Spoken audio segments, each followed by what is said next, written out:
Desde pequeno, eu tinha o hábito de escrever. Era como se o mundo só fizesse sentido quando eu conseguia colocá-lo em palavras. Enquanto outras crianças colecionavam figurinhas ou jogavam videogame, eu colecionava frases. Frases minhas, frases de livros, frases de filmes, tudo que me tocava ganhava um espaço num caderno velho de capa azul, onde eu rabiscava até mesmo com lápis de cor quando não achava uma caneta por perto. Com o tempo, isso virou um costume, depois, uma necessidade. Na adolescência, eu escrevia como se minha vida dependesse disso. Meus cadernos tinham mais páginas preenchidas que os de matemática. E não era só diário ou poesia. Eram reflexões, diálogos inventados, ideias soltas. Eu não sabia exatamente o que queria ser quando crescesse, mas sabia que escrever tinha que estar envolvido.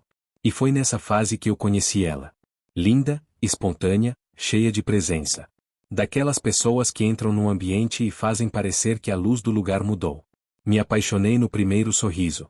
Ela dizia que eu era diferente. Que gostava do jeito como eu via o mundo.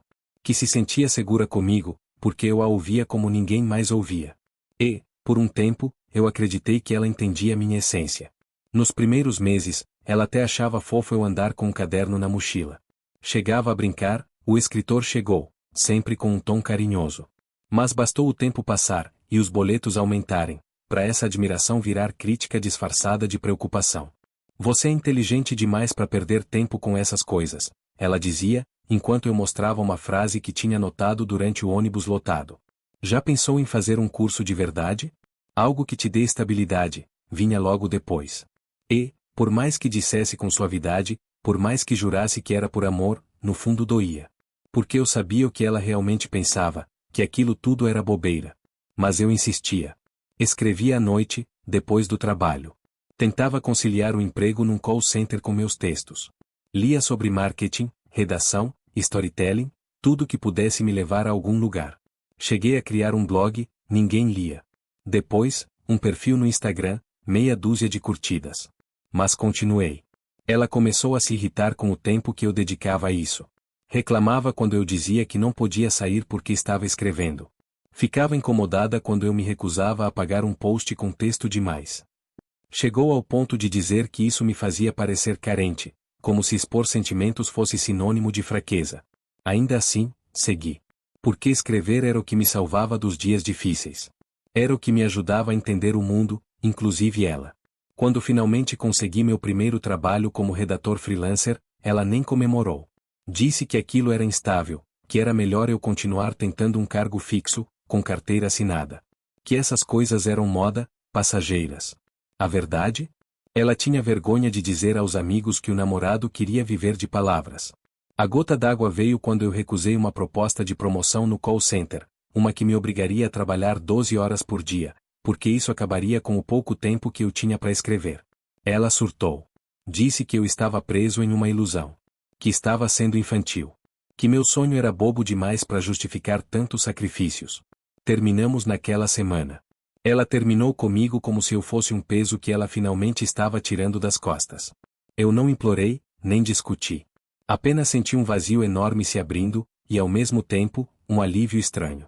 Era como se, finalmente, eu pudesse ser quem eu era sem precisar me justificar o tempo todo. Nos meses seguintes, eu me afundei no trabalho. Peguei todos os freelas possíveis, criei conteúdo, revisei textos, fiz ghostwriting. Tive noites sem dormir, entregas atrasadas, clientes difíceis. Mas também tive elogios, aprendizados e, pela primeira vez, uma renda vinda das palavras. Nada era estável. Mas tudo era verdadeiro. Com o tempo, ganhei um público. Pequeno, mas fiel. Gente que dizia que meus textos as faziam pensar, sentir, refletir. Teve quem dissesse que largou um relacionamento tóxico depois de ler um desabafo meu. Teve quem começou terapia. Quem passou a escrever também. Anos se passaram. Certo dia, por curiosidade, ou nostalgia, fui olhar o perfil dela nas redes sociais. E lá estava, uma imagem com fundo rosado e a frase em destaque. Você é mais forte do que pensa e mais capaz do que imagina. Desci o feed. Outra imagem, permita-se sonhar. É no sonho que nascem as realidades mais bonitas. E outra, não deixe ninguém te dizer que seu sonho é pequeno demais. Fiquei em silêncio. Fechei o celular. Abri de novo. Olhei de novo. A mesma pessoa que dizia que meus textos eram bobos, agora estava publicando versões diluídas de tudo aquilo que eu escrevia. Com fontes delicadas, emojis de borboleta e hashtags de autoconhecimento. No perfil, espalhadora de luz faíscas, apaixonada por palavras que curam. Curam? Palavras curam? Foi exatamente isso que eu dizia anos atrás. Que as palavras podiam ser abrigo, soco, abraço. Que elas tinham poder. Mas quando saíam da minha boca, eram tolas. Hoje, parecem sabedoria. Não senti raiva. Nem tristeza. Só uma espécie de ironia melancólica. Talvez ela tenha mudado. Talvez tenha finalmente entendido o que eu tentava dizer naquela época. Ou talvez só esteja surfando uma onda que virou tendência. Afinal, frases motivacionais viralizam, e o engajamento vale mais que a coerência. De toda forma, não era sobre ela. Era sobre mim. Sobre o fato de que, mesmo sem apoio, mesmo sendo chamado de sonhador ridículo, mesmo sendo deixado para trás, eu continuei. Continuei quando ninguém lia. Continuei quando duvidaram. Continuei quando o amor virou julgamento. E hoje? Hoje vivo do que escrevo. Ainda não sou famoso, nem tenho livros nas vitrines das livrarias. Mas minhas palavras pagam meu aluguel. Alimentam minha alma. E chegam até pessoas que realmente enxergam o valor delas. Aprendi que os sonhos não precisam ser validados para serem reais. E que, muitas vezes, quem te chama de bobo está apenas tentando esconder o medo de não ter coragem de sonhar também. Se ela posta frases parecidas com as minhas agora, talvez tenha se inspirado. Ou, no mínimo, reconhecido, mesmo que tarde, o poder daquilo que um dia desprezou. E quer saber? Tudo bem. Porque o que importa mesmo é que eu não desisti. E sigo aqui, escrevendo. Todos os dias. Palavra por palavra.